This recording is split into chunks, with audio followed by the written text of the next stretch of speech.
মিছা বাতৰি মিছা খবৰ প্ৰচাৰ কৰাটো অসমৰ সংবাদ মাধ্যমৰ যেন পেচা হৈ পৰিছে।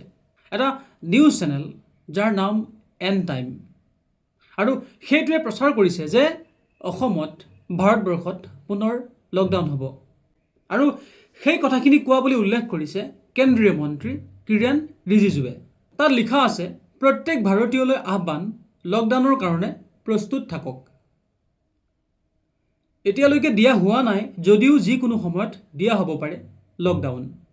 আৰু এই কথাখিনি কেন্দ্ৰীয় মন্ত্ৰী কিৰেণ ৰিজিজুৱে কোৱা বুলি উল্লেখ কৰিছে।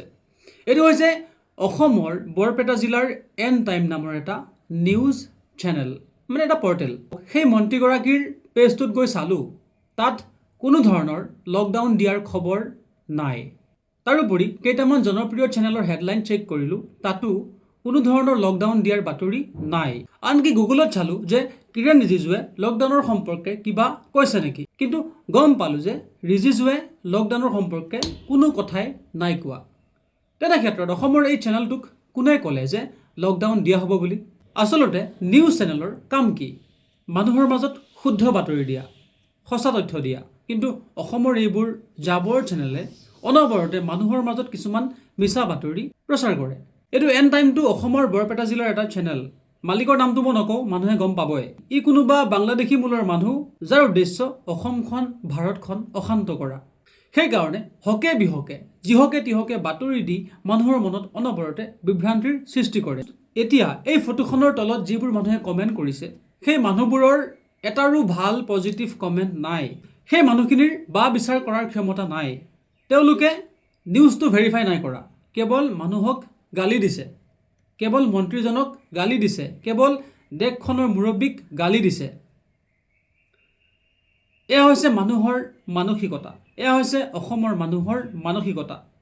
এই চেনেলবোৰে সংবাদৰ নামত যিবোৰ নিকৃষ্ট কাণ্ড কৰি আছে, মানুহৰ মাজত যি লকডাউন হ'ব বুলি ভয় ভীতি দেখুওৱা হৈছে, সেয়া কিন্তু গ্ৰহণযোগ্য নহয়। পৰৱৰ্তী সময়ত অসম চৰকাৰে এই চেনেলসমূহৰ ওপৰত কেনেধৰণৰ ব্যৱস্থা ল'ব, সেয়া হ'ব লক্ষণীয়। আমি বিচাৰোঁ সমাজখনত সদায় শুদ্ধ আৰু সঁচা বাতৰি প্ৰচাৰ হওক। এনেকৈ মিছা আৰু বিভ্ৰান্তিমূলক বাতৰি প্ৰচাৰ কৰি সমাজখন অস্থিৰ কৰাটো আমি কোনো কালেই নিবিচাৰোঁ। আৰু ৰাইজলৈ এটা আহ্বান, আপোনালোকে বাতৰিবোৰ পোৱাৰ পাছত, বাতৰিবোৰ পঢ়াৰ পাছত সেই বাতৰিবোৰ ভেৰিফাই কৰিব। আজিকালি ইণ্টাৰনেটৰ যুগ, আপোনালোকে বিচৰা সেই বাতৰিটো নেটত যদি সঁচাকৈ হয় পাই যাব। কোনোবাই দিয়া মিছা বাতৰি এটা পঢ়ি তাত গাধৰ দৰে কমেণ্ট কৰাটো কিন্তু মূৰ্খ মানুহৰ বাহিৰে আন কোনো নহয়। এবাৰ ভাবিছেনে, লকডাউন হ'লে আটাইতকৈ বেছি ক্ষতিগ্ৰস্ত কোন হ'ব? সেই খাটি খোৱা যিখিনি মধ্যবিত্ত মানুহ, যিখিনি দুখীয়া নিম্নবিত্তৰ মানুহ, সেইখিনি মানুহ আটাইতকৈ বেছি ক্ষতিগ্ৰস্ত হ'ব।